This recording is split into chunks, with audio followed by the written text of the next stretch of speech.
Bonjour à tous, comment ça va? Alors aujourd'hui, on est avec le célèbre Aldo Rebel. Comment ça va, Aldo Rebel? Très bien, c'est cool de te voir, de pouvoir discuter. Un plaisir de te recevoir ici. Alors, Aldo Rebelo, c'est un homme qui a beaucoup de facettes et encore plus de mandats. Il a 6 mandats comme député fédéral, ce qui est comme collectionner les timbres, mais avec beaucoup plus de paperasse, mais ça s'arrête pas là. En plus d'avoir été le rapporteur du Code forestier brésilien, il est ce qu'on appelle un polyglotte ministériel. On va simplement citer les principaux, la science, la technologie, l'innovation, la défense. Un autre point, ici, le chapeau d'Aldo Rebelo. Eh ben aujourd'hui, tu ne l'as pas, ton chapeau? Où est-il?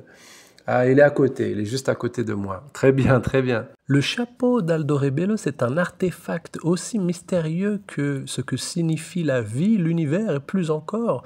Normalement, il ne le maintient pas aujourd'hui, mais il le maintient sur sa tête firmement comme un signal que, en politique aussi comme dans tout, il y a toujours un espace pour un peu de rébellion ou plutôt rebello comme son nom.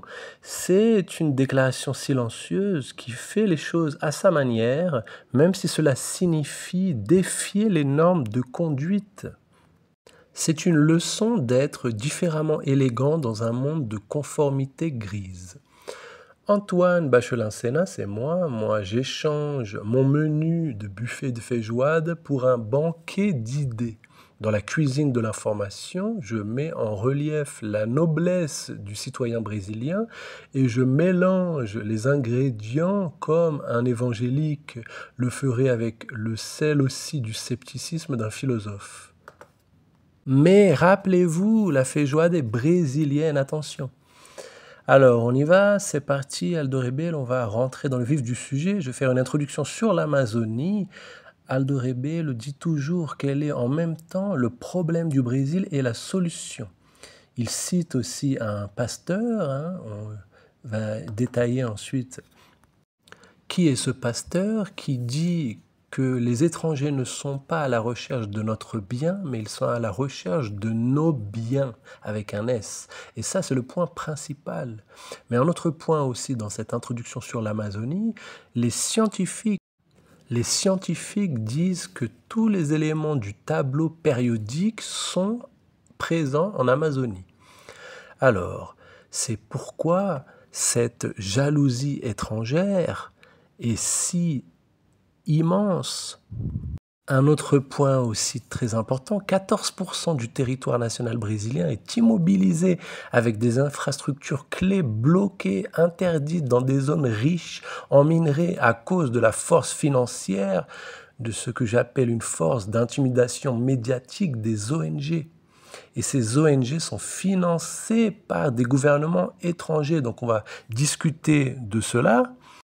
Et notre objectif, c'est de révéler au public, qu'il soit français, qu'il soit brésilien, cette ingérence, cette interférence étrangère avec des données historiques. On va explorer du passé jusqu'aujourd'hui, ce qui se passe maintenant, ce qu'il s'est passé dans le passé, et les solutions aussi qu'on va amener pour le futur, parce qu'il y a des solutions avec la souveraineté, avec le développement économique. Donc voilà aussi une occasion de présenter le livre d'Aldo Rebelo pour les Français parce qu'il est disponible aussi en français, en plus d'en anglais et en portugais. Amazonie, la malédiction de Tordesilhas, 500 ans de jalousie internationale, c'est un cadeau de Noël sympa. Offrez-le à vos amis hein, pour qu'ils puissent s'informer. Donc, oui, c'est un beau cadeau, ils vont être contents. Oui, oui, parfait. Dans votre livre, vous commencez bien dans le passé, hein, mais moi j'aimerais aussi peut-être parler de la commission parlementaire d'enquête de 1990, qui est un point intéressant aussi parce qu'ils ont vraiment détaillé dans ce rapport depuis le passé, en prenant par exemple certains rapports pseudo-scientifiques pour montrer que c'est toujours le même schéma répétitif en fait qui nous attend. Qu'on a ces rapports pseudo-scientifiques qu'on va détailler, puis ensuite une utilisation des médias globalistes qui attaquent en faisant une campagne internationale d'intimidation, de pression, Parce que, on le sait, le Brésil a toujours été regardé avec extrêmement de jalousie à cause de la richesse du territoire brésilien qui pourrait le mettre en position numéro un au niveau économique. Et cette jalousie a commencé même avant la découverte du Brésil avec les Hollandais, les Français, les Portugais, les Espagnols qui s'affrontaient. Donc voilà, je vais vous laisser introduire et puis ensuite on reviendra sur différents sujets. Ok, Aldo Rebelo? Si vous le voulez bien, revenez en arrière sur ces 500 ans de jalousie internationale. Alors le pasteur qui est l'auteur de la phrase ils ne sont pas à la recherche de votre bien, mais ils sont à la recherche de vos biens avec un S. C'est le pasteur Antonio Vieira. C'est un sacerdote portugais, mais il est arrivé enfant au Brésil. Il a été éduqué au Brésil. C'était un jésuite qui a vécu à Salvador, qui a prêché à San Luis, qui a prêché à Belém, à l'intérieur du Ceará, Viçosa. Il a voyagé dans l'Amazonie et il disait cela dans une carte au roi du Portugal. Ouvrez les guillemets, le problème, c'est que les ministres de votre majesté ne sont pas au Brésil en recherche de notre bien, ils sont au Brésil en recherche de nos biens avec un S. Et cette phrase est d'une grande actualité parce que dans l'Amazonie, les étrangers et les puissances étrangères justifient la recherche de notre bien, mais en vérité, elles sont réellement en recherche des biens avec un S de l'Amazonie. Et la question de cette jalousie est un phénomène très ancien. On peut revenir à ce qui est appelé le traité de Tordesillas, qui est le traité sur l'existence des terres qui n'étaient pas connues mais qui composent aujourd'hui l'Amazonie. Et en fait, ce traité, c'est une réunion entre le Portugal et l'Espagne, qui étaient les deux grandes puissances coloniales du final de la fin du XVe siècle, le début du XVIe siècle, et ils ont organisé une réunion. Et dans cette réunion, dans une ville espagnole de Tordesillas, c'est une région espagnole qui termine au Portugal, qui naît sur le fleuve. Et dans cette réunion-là, en 1494, il n'y avait pas encore d'informations de ces nouvelles terres d'Amazonie, mais ils ont fait une division de telle sorte que les terres qui étaient localisées à l'ouest seraient des terres espagnoles et celles qui étaient à l'est seraient les terres portugaises. Ils ont utilisé un méridien qui devait donner, suite à la division du Portugal et de l'Espagne, c'est un méridien imaginaire qui a été baptisé de méridien de Tordesillas, de cette ville espagnole où a eu lieu la réunion. Et ce méridien passerait aujourd'hui de la ville de Belém et il descendrait jusqu'à la ville de Laguna, à Santa Catarina, la région de Santa Catarina, de telle façon que plus de 2/3 de ce qui est aujourd'hui le territoire brésilien aurait été espagnol parce qu'ils étaient à l'ouest de Tordesillas. Et l'Est serait à peine cette zone de terre qui sortirait de la ville de Belém, qui descendrait jusqu'à la Santa Catarina.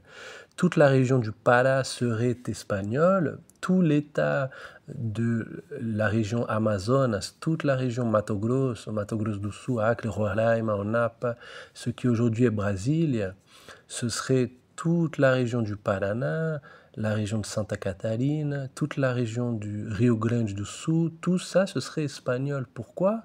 Parce que c'était deux empires coloniaux de puissance qui étaient le Portugal et l'Espagne. Le roi de France, le roi à l'époque qui était cousin du roi du Portugal et cousin du roi d'Espagne, il a convoqué ses diplomates en prenant connaissance de ce traité de Tordesillas et il a eu le commentaire suivant.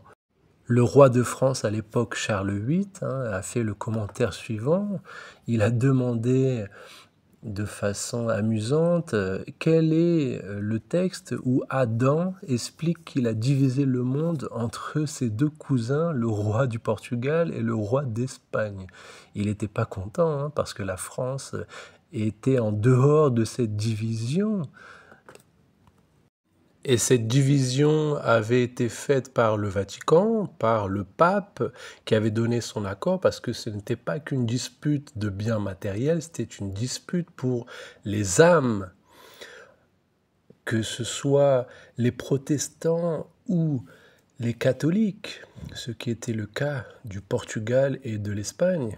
Et le Vatican voulait que l'expansion portugaise et espagnole offrait plus de zones pour la conversion des âmes et les gentils, entre guillemets, comme il l'appelait, les populations d'Amérique et d'Afrique autochtones. Les autres, pour eux, c'était des infidèles et de confession musulmane. Donc voilà, c'est le début de tout, cette jalousie en Amazonie. Et puis l'expansion des autres empires coloniaux, français, anglais, hollandais. Ces trois principalement, l'espagnol avait emporté déjà une grande partie de l'Amazonie. Le Portugal a dû faire des alliances très hétérogènes pour consolider sa position en Amazonie. Quand vous regardez le nord du Brésil et les trois Guyanes, la française qui aujourd'hui est un département d'outre-mer, le Suriname qui a été la colonie hollandaise et la Guyane brésilienne qui a été Guyane anglaise, vous avez une idée de cette jalousie. Bien sûr, la France voulait beaucoup plus que la Guyane française et il est évident que la Hollande voulait beaucoup plus aussi que le Suriname.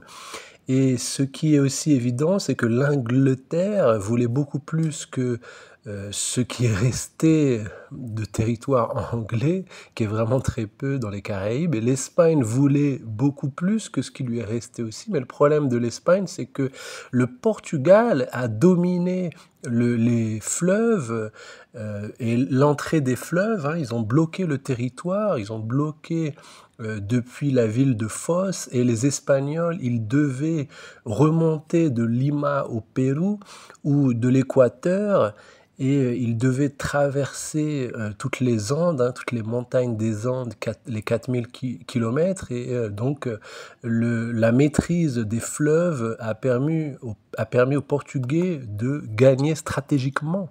Le Portugal avait des temps d'avance stratégiquement parce que les ordres religieux se sont installés et ce sont eux qui avaient énormément de terres. Et dans la région d'Amazonas, par exemple, il y avait les jésuites, les franciscains, et ce sont ces ordres-là qui ont commencé à occuper l'Amazonie, et puis d'autres ordres religieux ont reçu de la couronne portugaise les terres.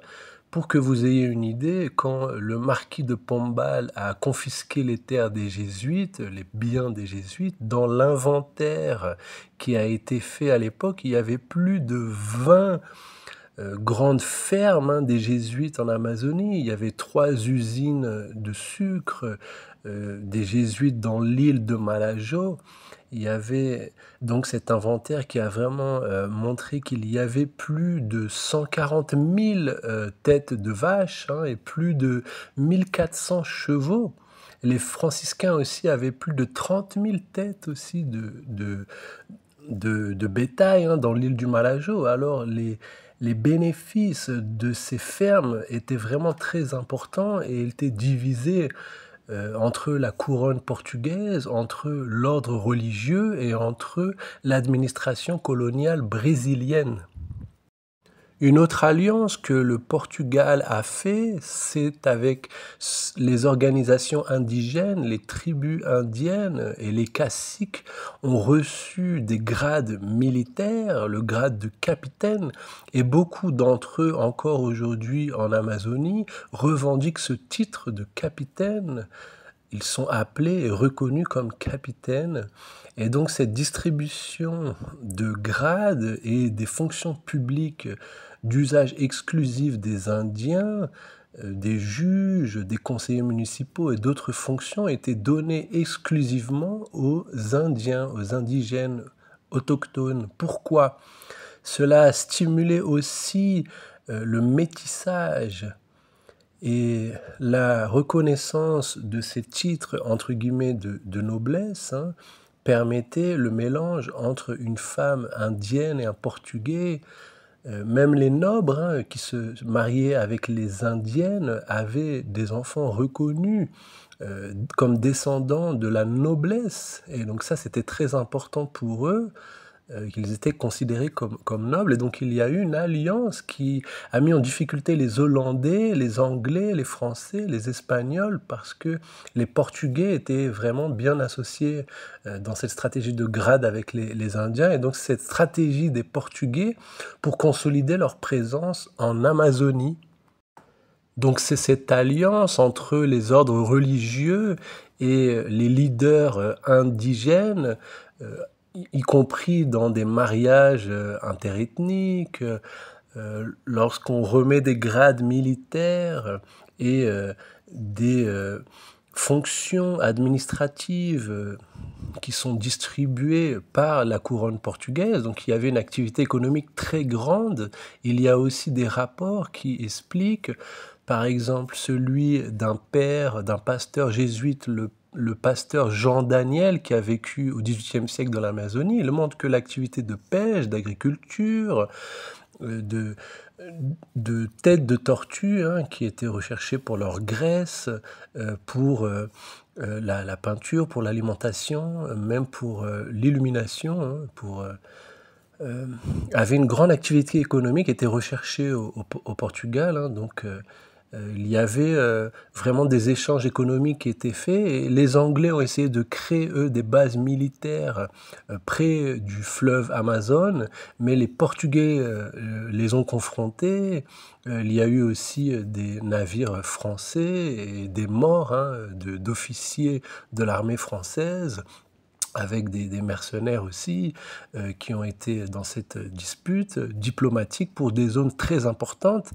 Et la France a réussi à revendiquer 500 000 km². C'était le territoire d'une autre France, hein, le territoire équivalent à la France, dans l'Amazonie. Dans l'état du Pará et dans l'état de l'Amazonas, mais tout ça, ça a été résolu par des accords militaires.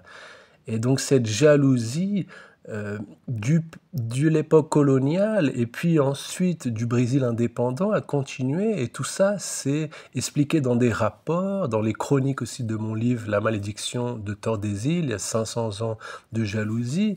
Et même les États-Unis aussi ont voulu ouvrir le fleuve Amazon pour la navigation étrangère. Mais l'empereur Dom Pedro II a empêché cela, l'empereur portugais, hein, a empêché cela.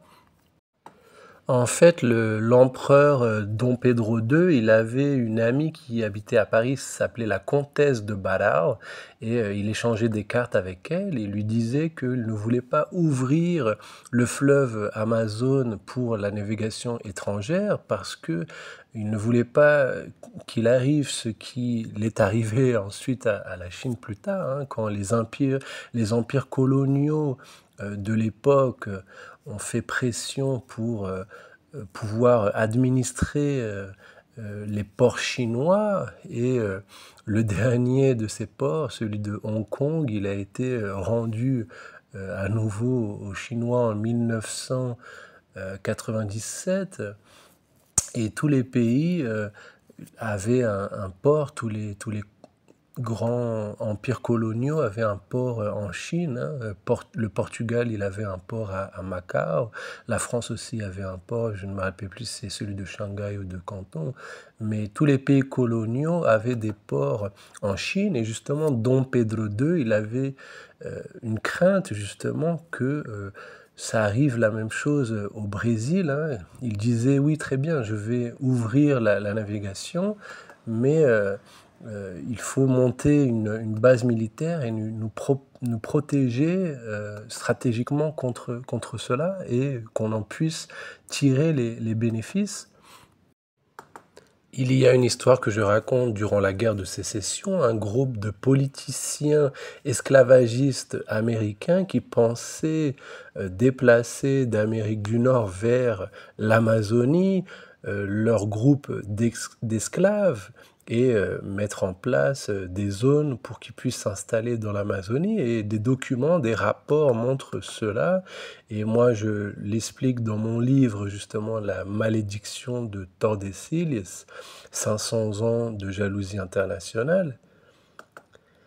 Et il y a aussi l'Empire brésilien qui a expliqué que sous l'autorité de Dom Pedro II, qui avait un respect très grand en Europe, il était vraiment considéré comme quelqu'un de très prestigieux. Il était le petit-fils de l'impérateur d'Autriche, François Ier. Il avait une très bonne relation aussi avec la reine Victoria, qui était la reine de l'Empire, selon elle, hein, où le soleil jamais n'allait se cacher parce qu'il y avait toujours le jour dans certains endroits de l'Empire britannique du monde entier, et donc le soleil ne se couchait jamais.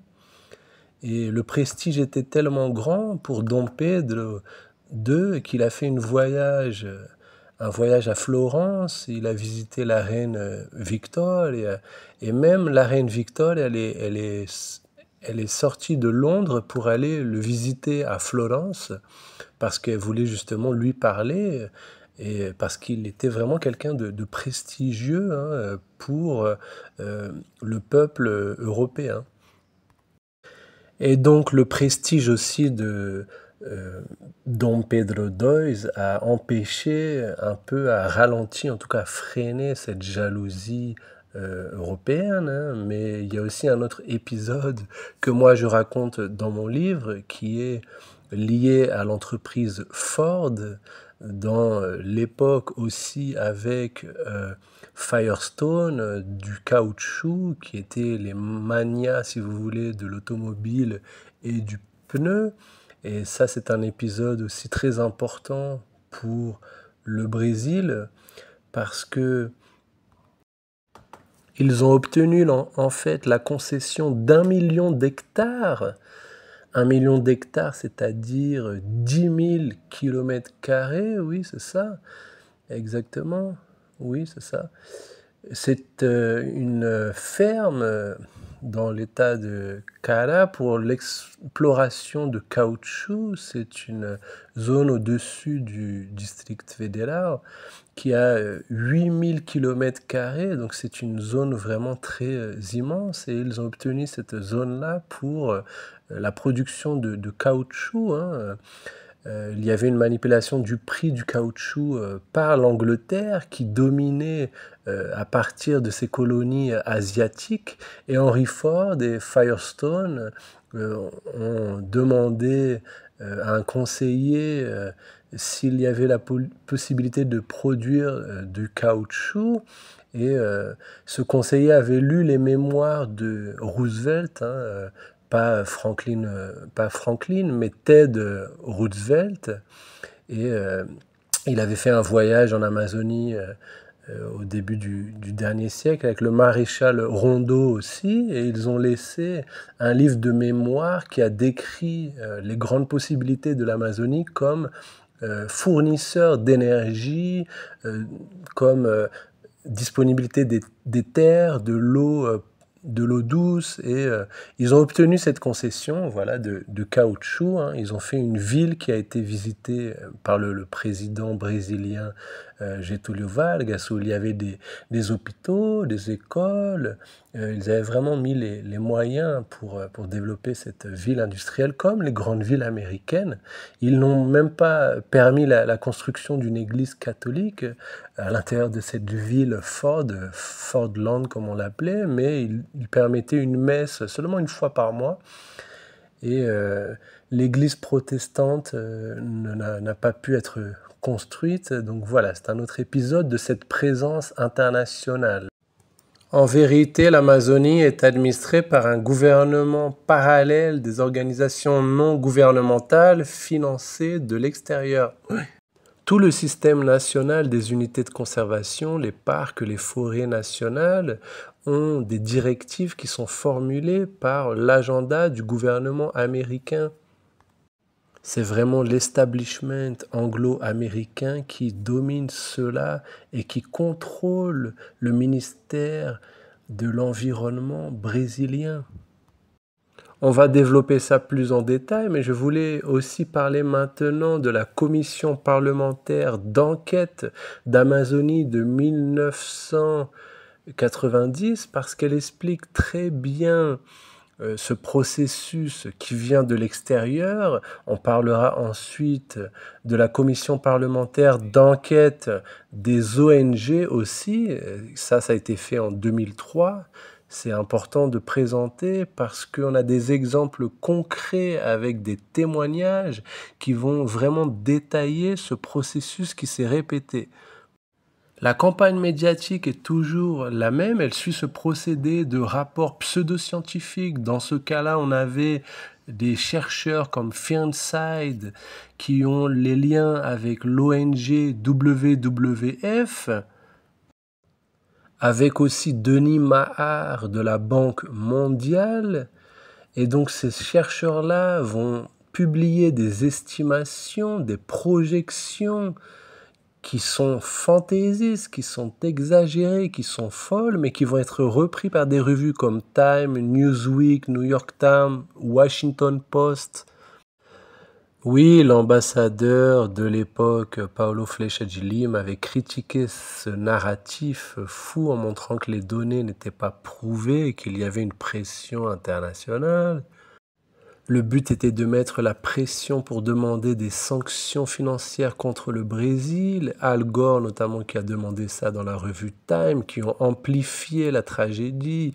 Il y a eu François Mitterrand aussi et Gorbatchev qui demandaient de diminuer, de retirer la souveraineté brésilienne qui devait être internationalisée.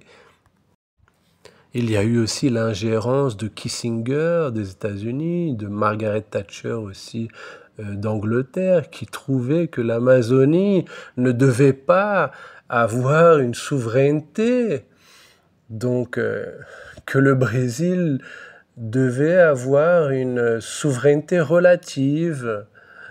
Il voulait que le Brésil réduise sa souveraineté à partir des intérêts internationaux. Un commentateur géopolitique et écrivain français qui s'appelle Pascal Boniface, qui écrit souvent des articles sur la géopolitique, a écrit 2 livres très importants. Il a aussi écrit 2 livres intéressants sur le football, la mondialisation du football et la terre ronde comme une balle, qui n'ont pas été traduits malheureusement en portugais, mais il a un livre clé de géopolitique qui s'appelle Les guerres de demain. Et il a expliqué que nous allons avoir une guerre de l'environnement, une guerre environnementaliste. Il explique donc ce que serait une guerre environnementaliste. Pour lui, les puissances internationales, de la même façon qu'elles ont promu l'intervention dans l'ancienne Yougoslavie pour des raisons soi-disant humanitaires, ils vont promouvoir l'intervention dans l'Amazonie pour des raisons entre guillemets humanitaires, de la même façon qu'ils ont protégé entre guillemets les droits humains dans la Yougoslavie aussi, ben, ils vont vouloir le faire en Amazonie. Et ils vont dire qu'en Amazonie aussi, c'est une question de droit, de l'humanité avec un grand H. Et c'est donc une idée ancienne que l'Amazonie est un espace qui doit être internationalisé. Voilà.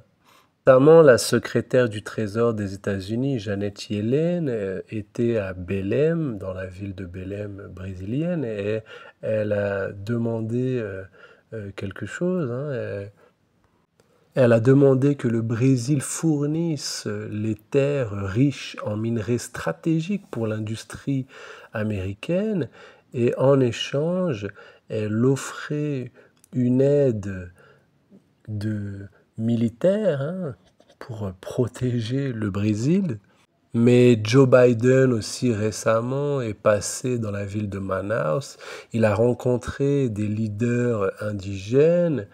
Il a promis les fonds de l'USAID pour le fonds Amazonie. Il a promis de donner des millions aussi.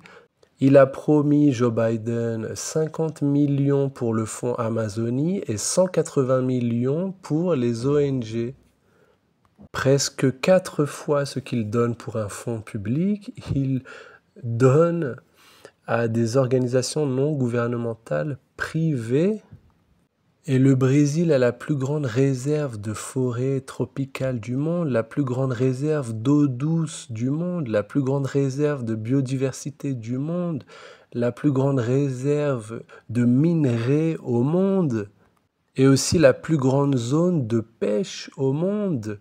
L'État du Pará, la région du Pará, produit plus de viande que l'Australie tout entière. La région de Rondônia produit plus de viande que l'Uruguay. Et le potentiel de développement est encore immense. Il y a un chercheur américain qui a publié, après une expérience dans la région de l'Acre, un livre très intéressant. Ce livre s'appelle Les cow-boys de la forêt et a été publié par l'Université fédérale de l'État Acre et il démontre que les habitants de la région préfèrent la pêche à l'extraction, la contrebande illégale. Ils préfèrent la pêche et cet Américain n'est pas tombé dans le narratif vendu par les médias globalistes de destruction de l'Amazonie par les habitants. Et dans mon livre Amazonie, la malédiction de Tordesilhas, moi-même j'ai fait un calcul. J'ai ajouté les zones des pays européens, la France avec 500 000 km², l'Allemagne avec 340 000 m², l'Italie avec 305 000 m², l'Angleterre avec 140 m², et j'ai ajouté la Suisse, la Belgique, la Hollande, le Danemark. J'ai ajouté tous ces pays-là et on arrive à un total d'1 500 000 km². Et cela représente seulement une seule région de l'Amazonie. Ça représente la région de l'Amazonas. L'Amazonas a 1 571 000 km². Et 95% de cette zone est totalement préservée.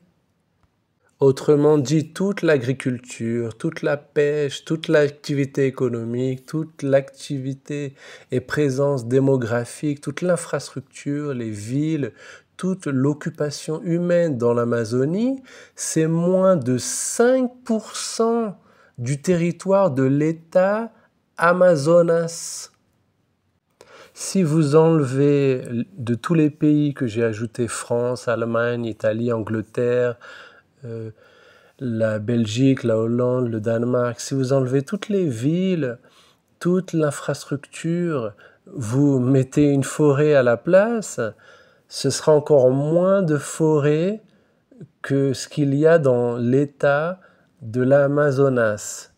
Et si vous prenez l'exemple de la région Amapá, vous savez quelle zone est occupée par l'agriculture dans la région de l'Amapá? La région de l'Amapá, Antoine, a 142 000 m². 142 000 m², ça fait 14 200 000 hectares. Sais-tu combien de ces 14 200 000 hectares sont cultivés dans la région de Amapá? 5000 hectares. Cela donne moins de 0,0003% de l'état de l'Amapá.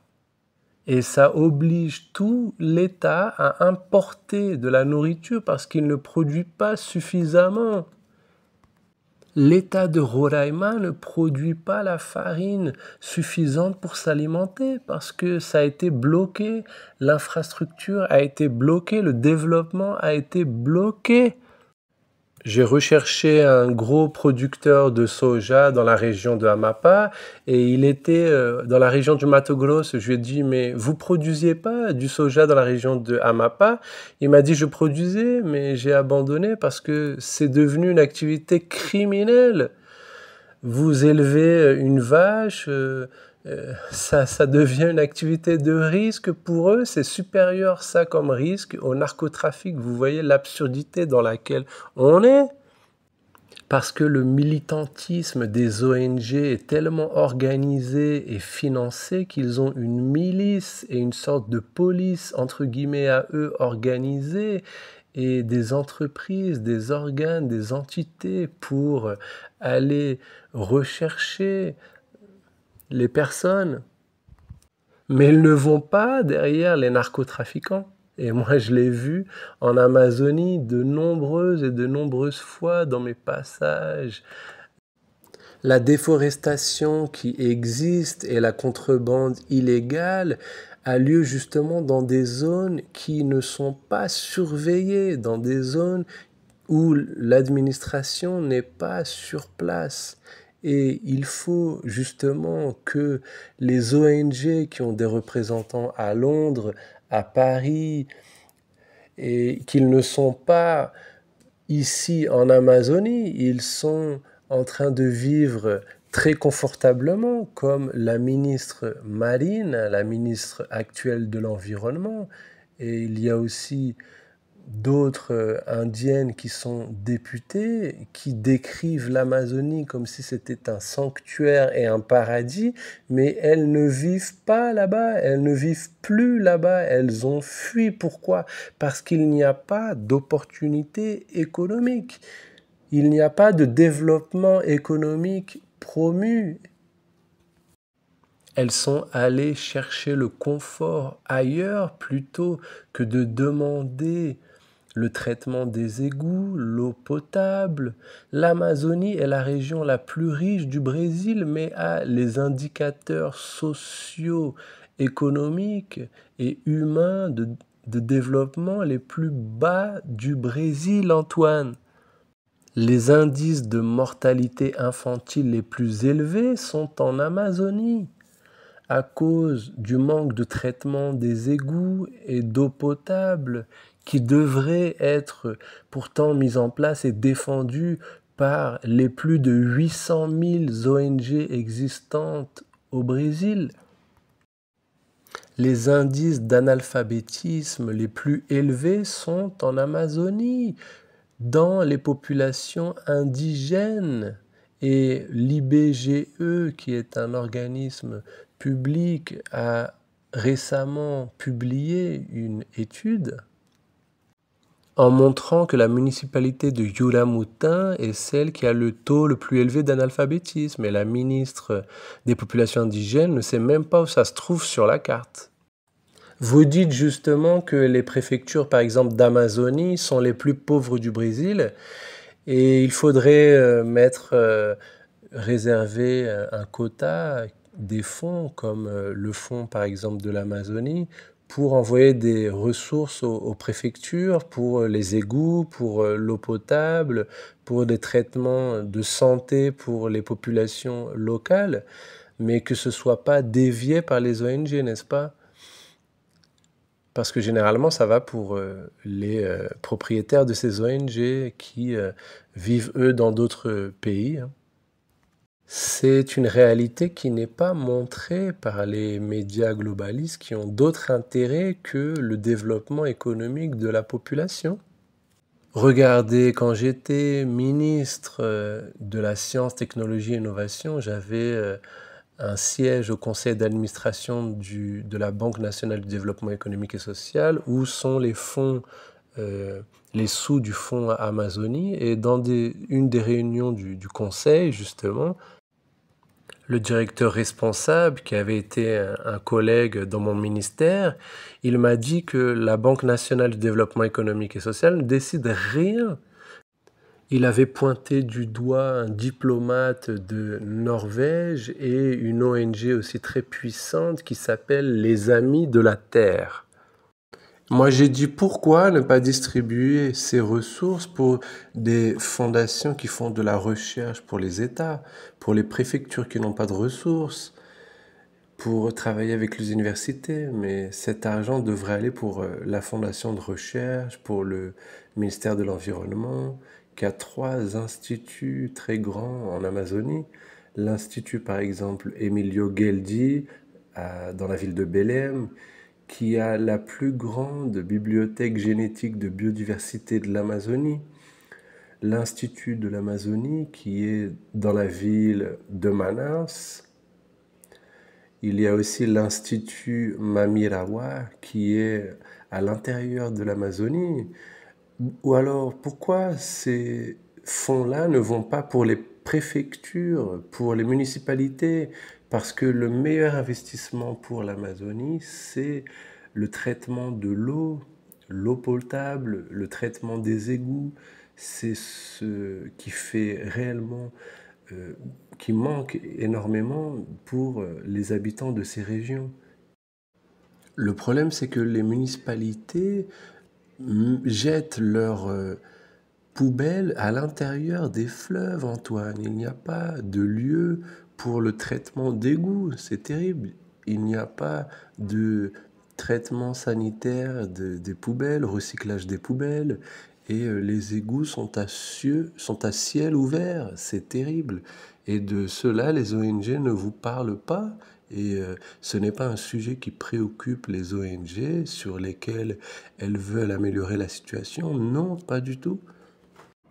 Ce que ces ONG veulent, c'est toujours plus d'argent pour qu'ils aillent dans des hôtels 5 étoiles, pour qu'ils voyagent en jet privé ou en business class. Voilà. C'est leur intérêt à eux, hein. C'est l'intérêt des ONG et c'est pas du tout l'intérêt des habitants. Oui, tout à fait, c'est sûr. Et vous avez parlé de Janet Yellen. On a la carte des zones stratégiques des États-Unis qui inclut la mine de niobium de Araxá dans la région de Minas Gerais et la mine de Catalan dans la région de Goiânia. Ça, c'est Wikileaks, hein, de Julian Assange qui a révélé ça en 2010. Ça montre réellement hein, qu'il y avait une carte des zones stratégiques pour les États-Unis avec des mines de niobium au Brésil, hein, sachant que le Brésil produit 98% du niobium mondial. Oui, on peut dire que le Brésil a quasiment une sorte de monopole sur le niobium parce qu'en plus de ces mines que vous avez citées comme celles en exploration dans la région de Minas Gerais qui s'appelle Araxá, vous avez aussi une autre région, Cabeça do Cachorro, Niopolis, dans l'Amazonie, hein, à l'intérieur de l'Amazonie. Et c'est une industrie moderne hein, pour la haute résistance dans l'industrie aérospatiale. Donc c'est vraiment une activité très importante. Les Chinois, par exemple, ont énormément besoin de cette technologie. Et le Brésil devrait transformer le niobium plutôt que de le vendre sans le transformer. Et c'est un phénomène qui se passe en Amazonie que les géologues expliquent. Des dépôts de différents minerais sont formés en s'associant entre eux et donc dans la même zone vous avez par exemple la présence du fer et vous trouvez aussi d'autres éléments chimiques, hein, par exemple dans la réserve nationale de cuivre et associés dans la région près de la municipalité Rennes, vous avez une réserve de 43 000 km², probablement plus grande que la Belgique, plus grande cette zone que la Hollande, plus grande que l'État d'Alagoas, plus grande que l'État de Rio de Janeiro. Et là, il y a du cuivre aussi, il y a du phosphate qui sert pour l'agriculture. Donc, voilà, c'est très important. Le phosphate, d'ailleurs, l'ex-président Michel Temer voulait, mais les ONG l'ont empêché d'explorer le phosphate, hein. Il y a une pression énorme, terrible de ces ONG internationales, hein, et le gouvernement a donc dû reculer, hein. Sur le phosphate, c'est intéressant justement d'en parler. Mais il y a aussi le potassium, hein, c'est important justement parce que le Brésil importe du potassium d'une réserve indigène du Canada. Est-ce que vous pouvez expliquer? Oui, alors le Brésil, il importe, oui, du potassium, oui, c'est ça. Il importe du potassium, il importe 90% de potassium, alors que nous avons du potassium dans la région de Madeira, dans la municipalité de Autazes. Les indigènes devraient pouvoir profiter de cette richesse. Mais non, le ministère public et les ONG ne veulent pas. Et voilà le résultat, c'est qu'on importe d'une terre indigène du Canada du potassium qu'on a pourtant en Amazonie. Cela montre clairement un blocage fait par l'étranger contre le développement du Brésil. Ce sont des intérêts économiques, il y a vraiment des intérêts qui poussent à ces stratégies-là, oui. Mais parlons de la commission parlementaire d'enquête des ONG. Vous avez dit qu'il était possible de modifier par décret, par exemple, le fonds d'Amazonie ou d'autres fonds pour empêcher ou contrôler, avoir plus de transparence sur le transfert des ressources pour les ONG. Pouvez-nous détailler un petit peu? Alors, on aimerait savoir, est-ce que cette modification de décret est possible? Je peux détailler, je dois détailler. Je veux dire deux choses. Vous avez employé le mot blocage, vous avez utilisé le mot bloquer. Cette expression est vraie et ancienne. Et moi, j'aime utiliser le même mot, si vous voulez, faire une analogie dans le même sens, qui est congeler le pouvoir. Il y a eu la première conférence sur l'environnement de l'ONU qui a été réalisée en 1972 et dans la même année, il y a eu un document publié qui a été très connu et dont la traduction c'est les limites de la croissance. Et les limites de la croissance a été publié donc en 1972 et c'est une initiative des pays développés, hein, des intellectuels, des universitaires, académiques qui ont publié ce document pour dire que la Terre, en fait, la nature ne peut pas supporter plus de croissance, que la croissance est arrivée à la limite, qu'il n'y a plus de ressources naturelles pour que tous peuvent se développer. Et la même année, il y a eu une conférence organisée par l'Organisation des Nations Unies qui s'appelle la conférence de l'environnement à Stockholm. Le Brésil a indiqué notre ambassadeur des Nations Unies qui était un diplomate très respecté, qui avait été aussi le chancelier du gouvernement Jean Goulard, qui était respecté parce qu'il n'a pas été chassé par les militaires, si vous voulez.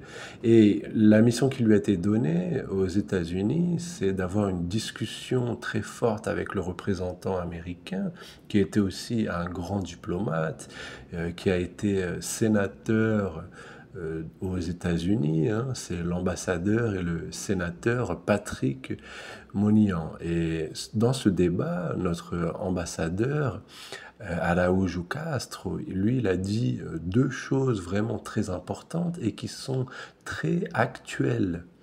La première chose importante, c'est qu'il y a eu un gel du pouvoir militaire. Et ce gel du pouvoir militaire, hein, est venu avec le traité de non-prolifération des armes nucléaires. Avec le traité de non-prolifération, en fait, il y a eu un monopole des armes nucléaires pour 5 pays. Et ces 5 pays avaient les armes militaires, les armes nucléaires et il ne pouvait pas mettre en menace les autres pays, mais il disait que la menace militaire, c'est ça qui est intéressant, venait de ceux qui n'avaient pas les armes nucléaires. Donc notre ambassadeur a expliqué que ce traité de non-prolifération est un gel du pouvoir militaire dans le monde. Et il a ajouté que maintenant vient le gel du pouvoir économique. Ça, c'est une division en deux groupes, les pays développés et les pays non développés qui menacent la nature et l'environnement.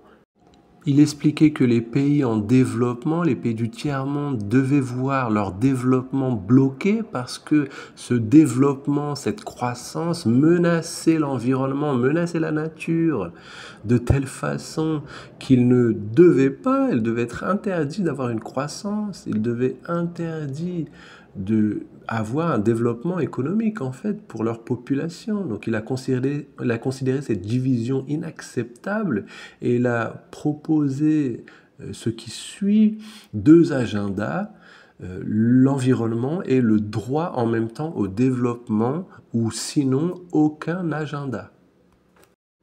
Et l'ambassadeur brésilien a réussi à bloquer sur ce thème-là la conférence. Il a fait une alliance avec les Africains, les Chinois, les Soviétiques, l'Inde, et il a bloqué l'agenda unique de l'environnement et la conférence de Stockholm a été obligée à discuter le droit au développement, le droit à la croissance pour les pays non développés, pour les pays du tiers-monde, entre guillemets. La diplomatie américaine a noté cet épisode comme une défaite, un échec imposé par la diplomatie brésilienne en alliance avec les autres pays non développés. Le secrétaire général de cette conférence, qui était un Canadien, a décrit aussi cet échec diplomatique pour les pays développés et un gel, un blocage, c'est une idée ancienne pour laisser les ressources naturelles disponibles dans le monde seulement pour les pays développés. L'illustration de cela, par exemple, c'est avec le cobalt. Vous n'avez pas d'énergie de transition ou d'énergie verte. Vous n'avez pas une énergie renouvelable si vous n'avez pas une batterie sans cobalt. Et le cobalt est produit en pays africains, par exemple comme le Congo. Et sans le Congo, vous n'avez pas de cobalt. Alors comment vous allez obtenir le cuivre aussi, par exemple, qui est important pour les batteries. Donc vous avez besoin de ces minerais dans différents pays. Et ces minerais rares, eh bien, ils sont dans des terres rares. Ce sont des minerais stratégiques, ce sont des zones stratégiques qui constituent, à côté de la sécurité alimentaire, un grand problème du monde qui est la sécurité énergétique. Cela ne sert à rien d'avoir une technologie si vous n'avez pas le cobalt et les minerais pour la faire fonctionner. Ce n'est pas possible. Les pays développés ont besoin de ces minerais et donc je crois que c'est le grand dilemme et cela implique la présence de l'Amazonie et sur cette question justement l'actuel système géopolitique du monde, c'est pas seulement la question de l'environnement, mais c'est ce qu'a dit un théologue nord-américain qui appelait la question de la corruption de la vertu. Et qu'est-ce que la corruption de la vertu? C'est faire appel à la vertu pour une cause qui n'a rien de vertueuse. Comme utiliser le narratif de défense de la démocratie et de la liberté pour prendre le pétrole des autres. On sait ce qu'il s'est passé dans le passé au nom de la démocratie. Reprenons la guerre du Vietnam, reprenons d'autres régimes dictatoriaux dans le monde entier, imposés où les droits humains ont été violés pour soi-disant le même narratif de protéger la démocratie. Le personnage du livre de Graham Greene, l'Américain tranquille, qui place une bombe au centre de Saigon pour tuer des civils innocents en déclarant que ces sacrifices sont nécessaires pour protéger la démocratie. Mais pour l'environnement, il se passe la même chose. Al Gore lui-même a un livre très intéressant qui s'appelle « La Terre sur une balance » Et le livre est aussi traduit en portugais pour ceux qui le veulent, hein, sûrement en français bien sûr. Et dans un certain chapitre, il dit que notre influence sur le monde est une sorte de lutte contre le totalitarisme. Hein. Et maintenant que le communisme est fini, que l'Union soviétique est finie, il nous dit que on a une lutte à mener contre l'environnement et c'est un agenda nouveau pour que les États-Unis aient une action politique et géopolitique dans le monde entier parce que c'est une bannière humanitaire qui peut être discutée avec n'importe quel pays du monde, c'est une préoccupation du monde. Donc, on va utiliser l'environnement, c'est écrit dans son chapitre, et je le cite aussi lorsque j'étais rapporteur du code de la forêt amazonienne, hein, c'est un raisonnement d'Al Gore que l'environnement est une cause généreuse, juste, importante. Donc il y a des intérêts économiques, hein, une diplomatie spéciale même, appelée une diplomatie des terres rares, et c'est ce qui est dans le rapport de Julian Assange sur les cartes stratégiques des ressources naturelles du monde. Hein. Donc c'est évoqué par Wikileaks aussi également, oui, tout à fait. C'est exact, parfait. Un autre point que vous pourriez illustrer pour nous, s'il vous plaît, avant d'aller pour les solutions. Par exemple, moi je cite l'exemple du Parti vert d'Allemagne et d'autres ONG qui font une campagne contre les projets brésiliens d'énergie d'infrastructure. Et il y a une campagne orchestrée par Greenpeace, très puissante ONG, contre le programme nucléaire brésilien d'indépendance nucléaire. Vous pouvez nous expliquer? Sur ce point-là du nucléaire brésilien ou sur un autre si vous voulez? Oui, je veux parler spécifiquement, d'ailleurs j'ai une expérience personnelle hein, sur le programme nucléaire. Le programme nucléaire français aussi, c'est intéressant, a été congelé, a été gelé durant l'époque Mitterrand et il a été repris ensuite, développé avec le président Chirac. Puis ils ont repris les tests hein, dans la région de Molobo. Il y avait un groupe de députés brésiliens du Parti Vert hein, et qui ont demandé au président brésilien Fernando Henrique Cardoso d'interdire la présence des bateaux français, leur demander de s'arrêter, qu'ils ne puissent pas non plus passer. Et c'était une façon de montrer la position brésilienne contraire aux tests nucléaires de la France hein, dans cet épisode-là. Et l'ambassadeur français au Brésil, qui s'appelait Philippe Lecorquier hein, dans les années 90, c'était un diplomate très compétent. Et il y avait aussi à l'époque un député qui avait étudié en France la chimie, hein, et ce député qui s'appelle Adhémar du Filho, avec lui, on voulait faire une sorte d'hommage, hein, montrer notre solidarité parce que nous, on était en faveur des tests nucléaires. Et donc, et on a alors fait, en même temps que c'était le centenaire de la mort de Pasteur, on a fait une session solennelle avec d'autres députés hein, en hommage, mais en fait c'était une tentative hein, de montrer notre solidarité à la France et l'ambassadeur français, lui, me disait, il s'appelait Philippe Lecorquier, il me disait donc oh, notre programme nucléaire est vraiment en dessous hein, de celui des Russes et en dessous de celui des Américains et nous on ne veut pas descendre encore plus bas, on ne peut pas descendre encore plus bas. Et les tests là qu'on est en train de mener, eh bien, ces tests-là, les Russes et les Américains les ont déjà fait, ces tests-là, il y a des années. Pas le droit de le faire. C'était impossible d'arriver au niveau des États-Unis et de la Russie, mais on ne pouvait pas abdiquer de notre État. Et qu'est-ce qu'on voulait faire?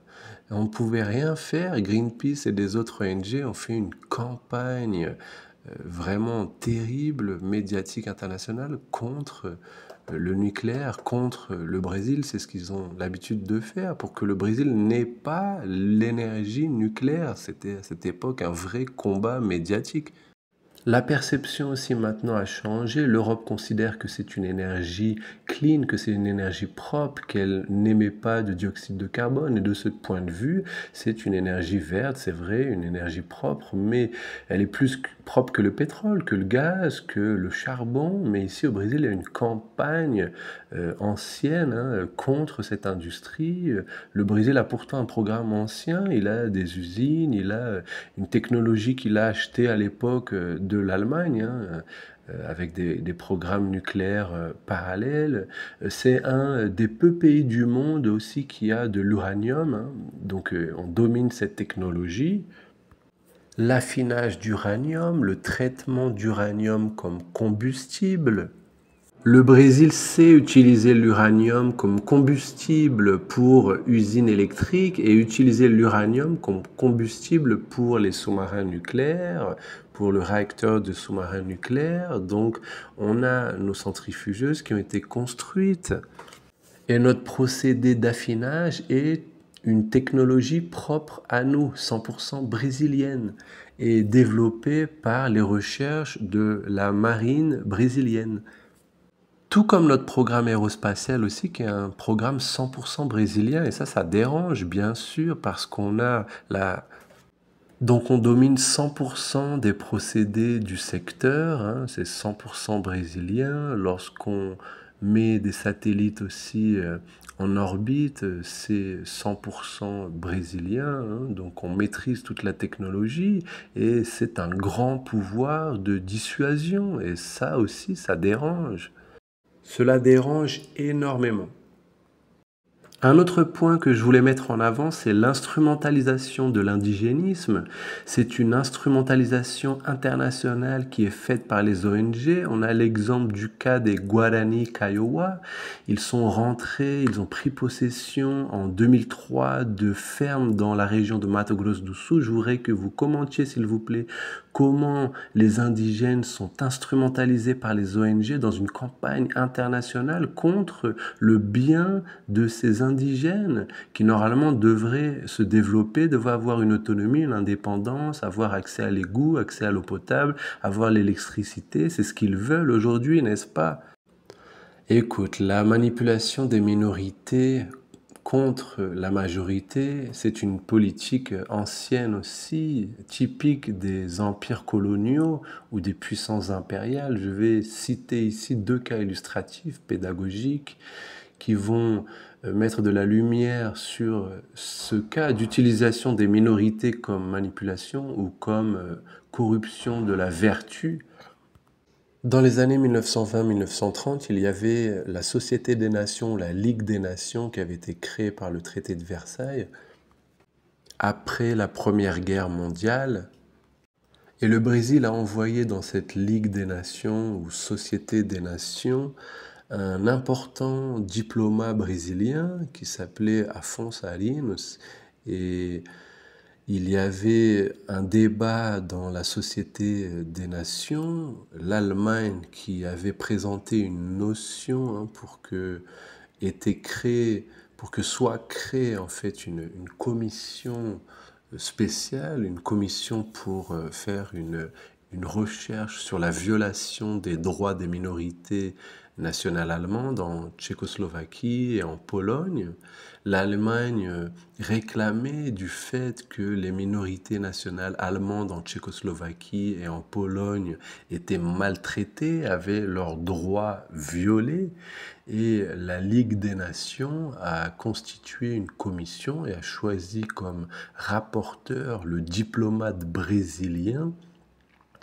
C'était Afraio de Melo Franco en fait. Et la conclusion du rapport, c'est que l'Allemagne n'était pas intéressée pour défendre les minorités nationales allemandes en fait.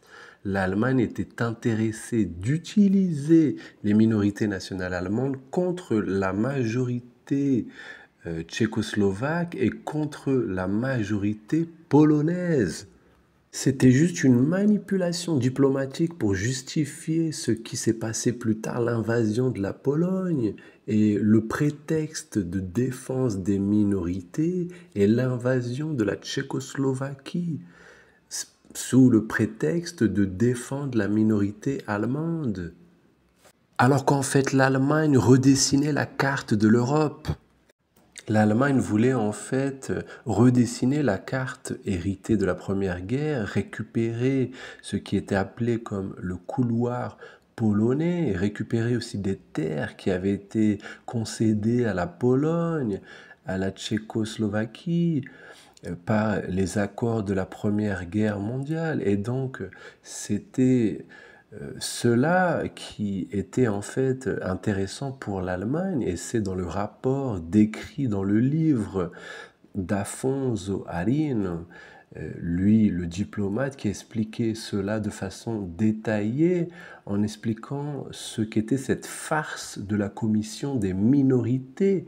Durant la Deuxième Guerre, l'Allemagne a essayé de manipuler la souffrance des populations indigènes aux États-Unis et en Amérique du Sud aussi.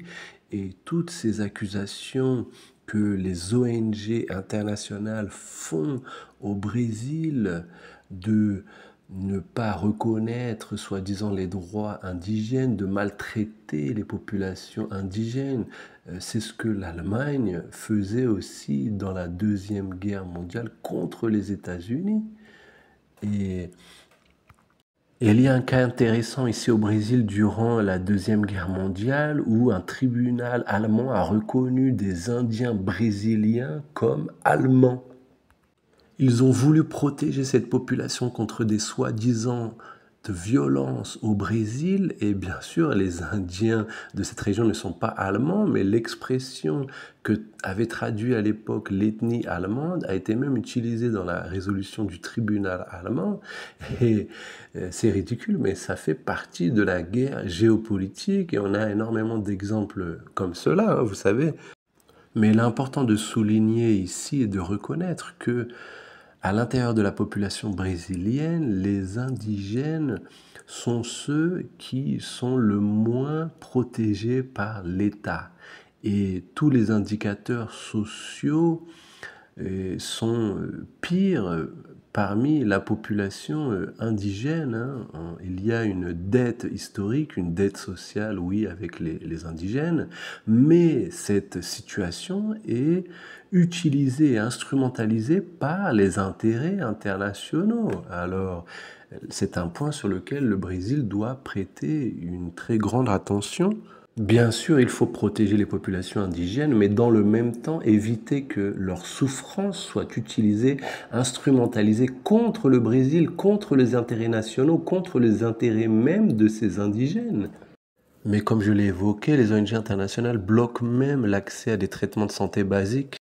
Alors, un point important que je voudrais aborder ici pour le public français notamment, c'est une campagne récente de Carrefour, hein, les supermarchés, contre le Brésil, un boycott de la viande brésilienne. Je voulais que vous commentiez un petit peu sur ce cas-là, la compétition avec les Français, avec une campagne médiatique fausse disant que la législation brésilienne est plus laxiste que la législation française, ce qui est bien évidemment un mensonge. Vous détaillez cet épisode, s'il vous plaît? Oui, tout à fait, avec grand plaisir, je vais revenir sur ça. Mais il y a un point avant sur lequel je voudrais revenir, c'est que le tribunal allemand avait dit que les Indiens brésiliens étaient des Aryens et qu'ils méritaient la protection de l'État allemand. Donc, ça c'est écrit dans un livre célèbre de deux journalistes américains. Hein, et quand j'ai lu l'information qui était dans ce livre, y compris que l'ambassade du Brésil à Washington avait récupéré les sources citées, parce que c'était une information vraiment très inusitée. Hein, et l'ambassade m'a envoyé les sources, et il y avait l'idée donc que les Indiens brésiliens étaient des Aryens, comme une forme pour permettre l'interférence de l'État allemand dans les sujets internes du Brésil, une ingérence. Les États-Unis avaient beaucoup de réticence à rentrer en guerre, et ils ont reçu un télégramme du ministre des Relations extérieures allemand adressé à l'ambassadeur des États-Unis qui disait qu'il pouvait offrir une aide militaire si le Mexique déclarait la guerre aux États-Unis pour récupérer la Californie, le Texas Et cela fait peur aux Américains, hein, et ils sont rentrés en guerre. Donc la géopolitique n'est pas un sujet pour les amateurs, hein, vraiment. Donc pour revenir au thème que vous avez abordé maintenant, Antoine, sur qui n'est plus sur la question des indigènes. Carrefour, oui, qui a fait un boycott à la viande brésilienne. Oui, Carrefour a choisi un chemin vraiment tortueux, hein, parce que il a offert en fait un service éducatif, pédagogique, hein, didactique, qui permet de démontrer que cette campagne n'est pas pour l'environnement, n'est pas pour la nature, n'est pas pour les peuples de la forêt, mais c'est une dispute de marché. Alors oui, la France a le droit tout à fait légitime de protéger ses agriculteurs, son agriculture, garantir sa sécurité alimentaire avec sa propre activité. Mais ce que nous, Brésiliens, ne pouvons pas accepter, c'est qu'elle utilise le prétexte de l'environnement. Que la France protège ses agriculteurs, c'est légitime, comme c'est légitime que le Brésil protège les siens d'agriculteurs. Et nous reconnaissons les différences d'agriculture entre la française et la brésilienne. Les Européens comme les Américains reçoivent beaucoup d'aide de leur État pour l'agriculture et l'agriculteur français est presque un fonctionnaire public en fait. Les ressources du trésor public français lui permettent de maintenir son activité. L'agriculture européenne et américaine n'est plus une activité de marché, c'est devenu une activité publique. Ils reçoivent des aides pour planter, que ce soit du raisin, de la betterave, pour élever une vache. Bon, c'est légitime, mais c'est OK pour leur sécurité alimentaire. Mais ne venez pas nous dire que c'est pour l'Amazonie, ne venez pas nous dire que c'est pour le climat, pour l'environnement. Non, ça c'est pas vrai, c'est faux, c'est inventé.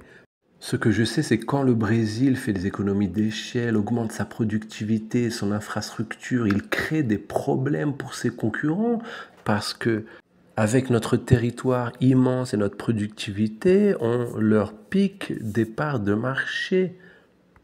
Ce sont en fait les aides qui augmentent, qui maintiennent cette activité agricole qui fonctionne, mais ça fait partie de la concurrence. C'est l'aide dans l'industrie des ordinateurs à IBM par exemple, dans la Silicon Valley qui a permis aux États-Unis d'avoir ces géants de technologie. Le Brésil n'a pas fait ça et n'a pas de géants de technologie, mais tous les États, d'une certaine façon, ont des aides pour les activités économiques, pour l'économie compétitive protège aussi la sécurité alimentaire, la sécurité énergétique, hein, mais là, il y a un narratif à ne pas suivre, à utiliser comme prétexte pour l'environnement ou en disant que l'agriculteur brésilien ne respecte pas les normes de l'environnement, ce qui est faux et je vais le démontrer ici. Je vais vous montrer tout de suite que l'agriculteur qui a les normes environnementales les plus rigoureuses et exigeantes, c'est le brésilien. Et vous allez voir aucun agriculteur du monde qui est obligé à renoncer à 80% du domaine de sa ferme pour l'environnement. Et ça, c'est dans l'Amazonie brésilienne, alors que l'agriculteur français, lui, utilise 100% de la zone de sa ferme. L'Américain aussi utilise 100% de sa zone, l'Argentin aussi, le Bolivien aussi, le Chinois aussi, le Russe aussi, l'Indien aussi, 100%. L'agriculteur brésilien est l'unique agriculteur au monde à utiliser simplement 20% de sa ferme pour la culture. Une autre norme que subit l'agriculteur brésilien, c'est de ne pas pouvoir cultiver sur les bords de fleuves, alors que les Allemands, les Hollandais, les Français, eux, cultivent près des fleuves. J'ai demandé une fois à une ministre de l'Environnement de la Suisse quelle était la pourcentage de la propriété qu'elle maintenait, hein, qu'elle devait laisser vierge, et elle ne savait même pas du tout ce qu'était cette notion-là. Elle n'avait jamais entendu parler de cela. Elle a posé la question à un conseiller, lui-même a dit qu'il n'y avait pas de loi comme cela en Suisse. Et donc cet épisode de Carrefour avec leur boycott a montré qu'il n'y a pas un débat au niveau de l'environnement, mais un débat par contre de protection de l'agriculture européenne face à l'agriculture brésilienne, hein. Et ça, c'est quelque chose d'important à montrer.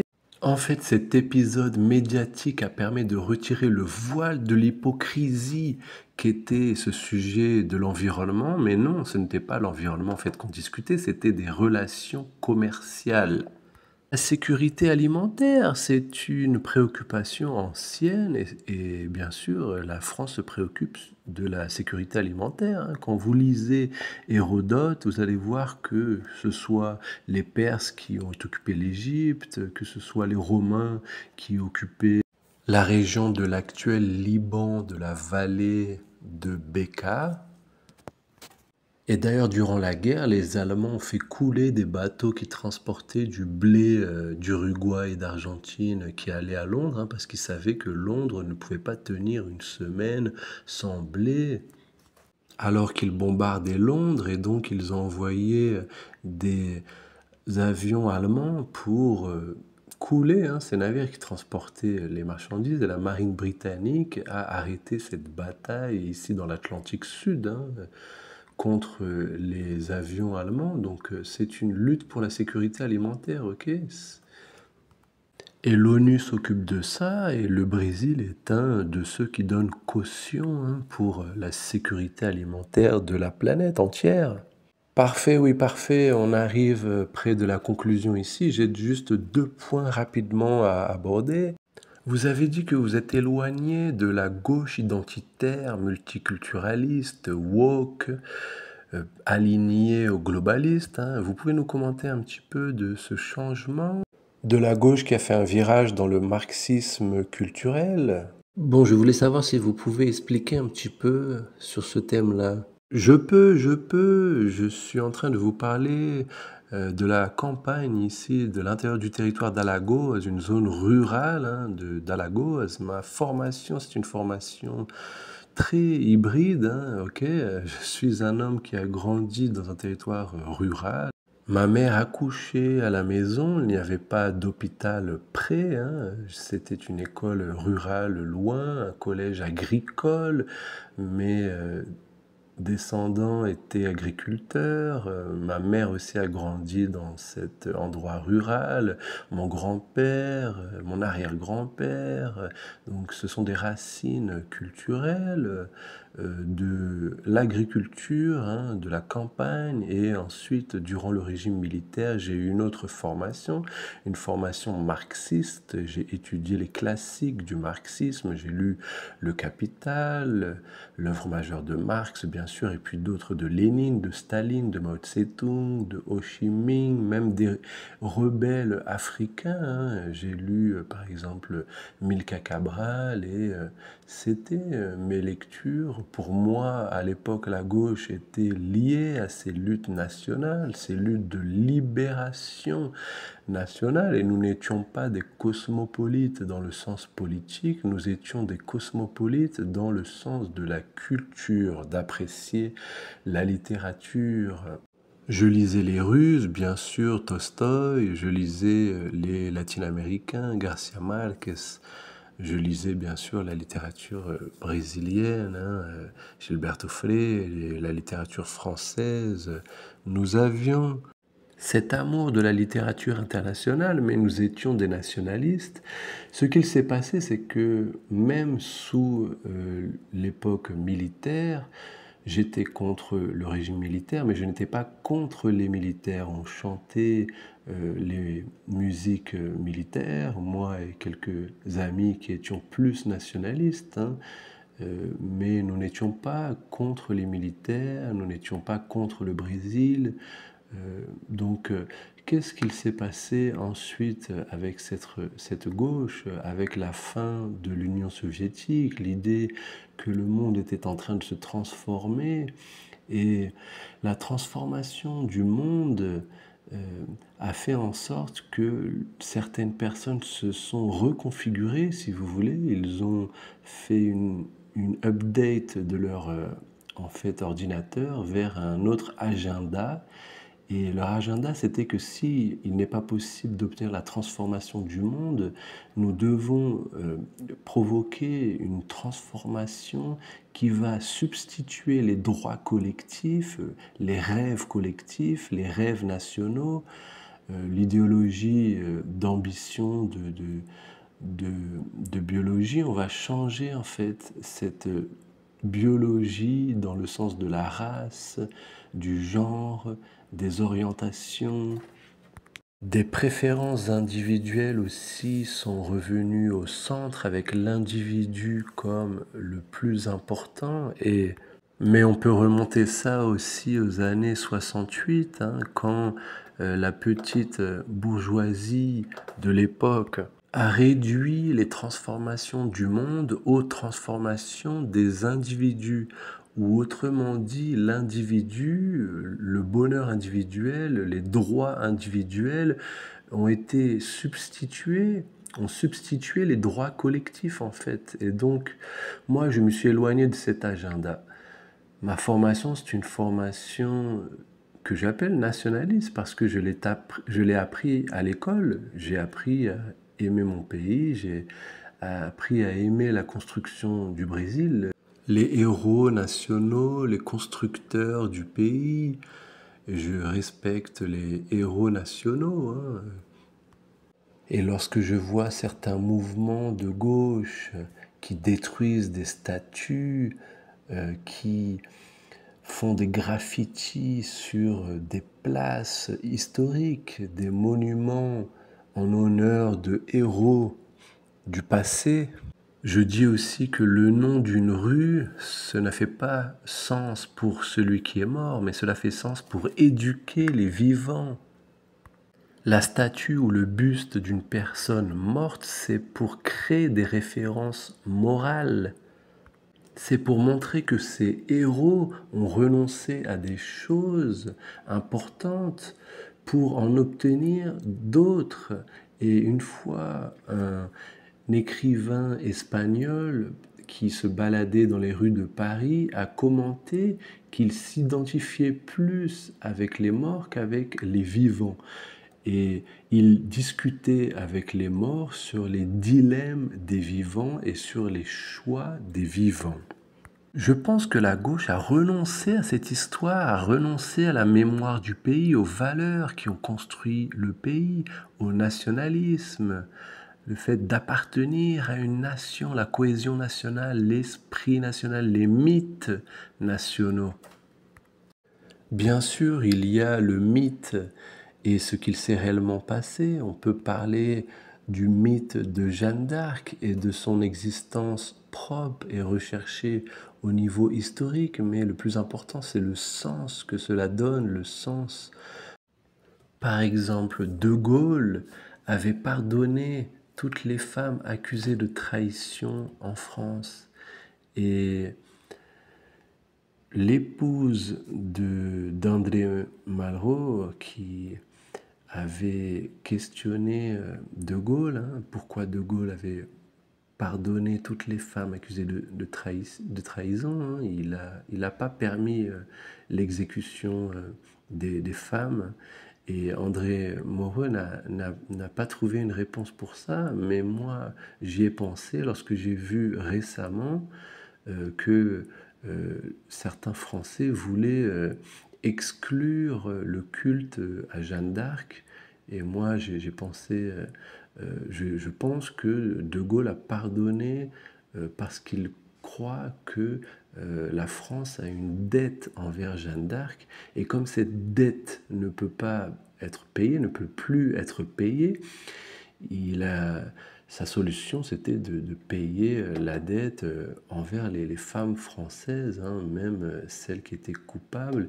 Et l'exécution d'une innocence a amené De Gaulle à pardonner toutes les femmes qui étaient coupables. Et aujourd'hui, moi, quand je vois le Brésil qui abdique de son histoire, de sa mémoire, de ceux qui ont aidé à construire le pays, et qui font des graffitis sur les monuments, qui font tomber des statues, moi, je ne peux pas adhérer à ce courant de pensée qui ne rejette pas ce type de comportement, qui ne le condamne pas, qui ne le dénonce pas. Moi, je veux la transformation du monde et de mon pays, je veux la justice, je veux la liberté, je veux la démocratie, mais je ne conçois pas dans la construction d'un pays le fait de ne pas respecter son histoire, son passé, même si toute histoire nationale a ses défauts, sa déformité, sa morbidité.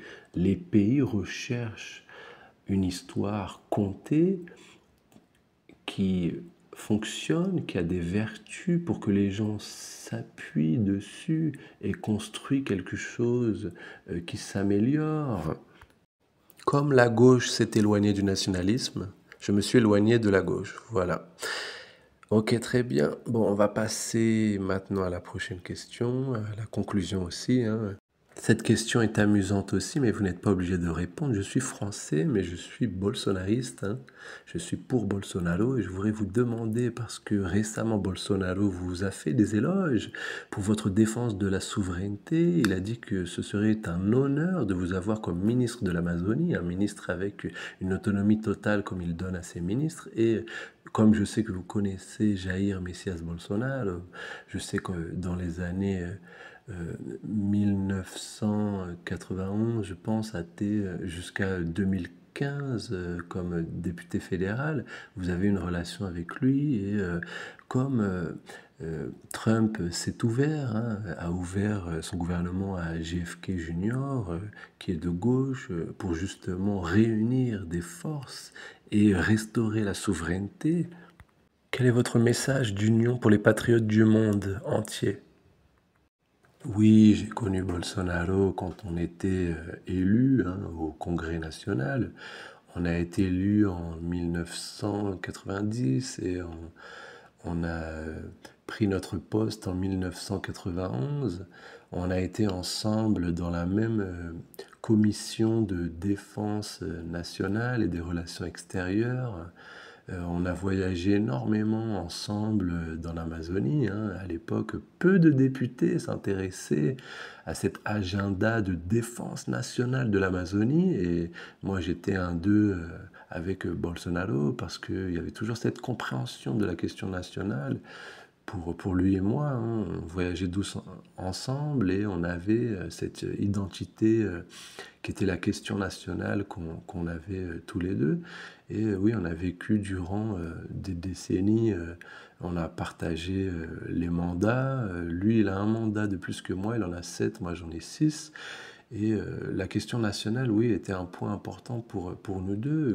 Quand il a été candidat pour la présidence de la République, lui, il avait un agenda qui, bien sûr, est différent du mien, hein. Même si j'étais à l'époque aussi en train de m'éloigner de mon parti, hein. Moi, je m'étais déjà retiré de mon parti PCDB. Je m'étais éloigné aussi du PT, ce parti-là, et j'ai toujours une relation de respect que j'ai toujours eu avec lui. Et maintenant, plus qu'une relation de respect, on discute énormément sur la trajectoire du Brésil, sur les défis du Brésil. Et je pense que c'est une chose extrêmement importante parce que le Brésil a besoin de dialogue. Le Brésil a besoin d'une attitude qui nécessite l'articulation de forces hétérogènes. Le Brésil peut avoir seulement un futur s'il fait la promotion de l'alliance de forces hétérogènes. Et si on regarde historiquement, le Brésil n'est pas un pays que vous pouvez diviser en seulement deux, en gauche, droite, noir, blanc, en rouge et vert. Vous ne pouvez pas diviser le Brésil de cette façon-là. Dans le Brésil, toutes les transitions importantes ont été résultats d'alliances hétérogènes. Je vais donner l'exemple, deux, trois exemples. Par exemple, le premier, ça a été l'expulsion des Hollandais du nord du pays. Les Hollandais maintenaient une base importante au nord du pays. Ils sont restés presque 30 ans. Et il y a eu une alliance des Portugais, des agriculteurs brésiliens, des indigènes et des Noirs. C'est cette alliance qui a permis l'expulsion des Hollandais des territoires du Nord. Le Brésil considère aussi les fondateurs de l'armée brésilienne, les commandants de bataillon de Guararapes, du 9 avril de 1748. Et qui étaient les commandants de ce bataillon? Eh bien, c'était un métis, un Portugais, un Indien brésilien, Felipe Camarão. Et il y avait aussi un Noir qui était descendant d'esclaves, Henrique Dias. Et c'est alors aussi André Vidal de Negreiros. Il y avait aussi João Fernandes Vieira qui était métis. Alors le noir, Henrique Dias, et l'Indien, Philippe Camarão, il y avait aussi l'Indien Potigar qui commandait les bataillons qui ont vaincu euh, les Hollandais dans la bataille de Guararapes. Et l'armée brésilienne considère que ce sont eux les fondateurs de l'armée brésilienne. Donc c'est cette alliance hétérogène qui a fait le Brésil. Il y a aussi l'épisode de l'indépendance du Brésil, qui est une autre alliance hétérogène. En 1791, il y a Tiradentes, qui est, si vous voulez, notre marqueur de l'indépendance du Brésil. Tiradentes a été tué sous demande de la reine du Portugal, mais le petit-fils de la reine du Portugal, c'est lui qui a été le leader de l'indépendance du Brésil, aux côtés de républicains radicaux, de républicains modérés qui sont ensuite devenus monarchistes. Il y avait là José Bonifácio de Andrade Silva, avec bien sûr l'appui de mouvements populaires, d'indigènes et de noirs, comme surtout dans la région de Bahia.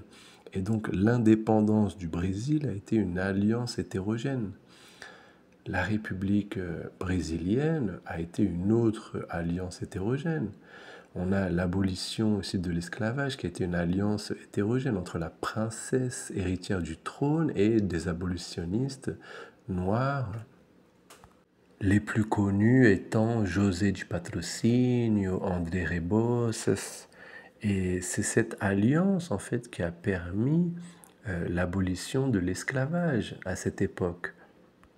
La République brésilienne a été une autre alliance hétérogène entre les militaires, les fermiers, les républicains jacobins, et l'industrialisation du Brésil a été une autre alliance hétérogène conduite par Getúlio Vargas, qui était lui aussi un fermier qui a été le leader de l'industrialisation brésilienne. Et cette époque aussi est importante pour nous dire qu'actuellement, les alliances vont redonner au Brésil les clés pour sortir de l'impasse. Et c'est ce dont j'ai discuté avec les leaders, notamment Jair Messias Bolsonaro. Parfait, parfait. Ben, merci énormément Aldo Rebelo pour le temps consacré, pour les efforts, pour révéler la réalité de ce qu'il se passe réellement en Amazonie. Merci d'exposer cela en espérant que le Brésil va suivre le chemin tracé par les États-Unis avec la souveraineté nationale au centre et Dieu, famille, patrie, liberté. Merci Aldo. Merci à tous. Abraço. Ciao, ciao.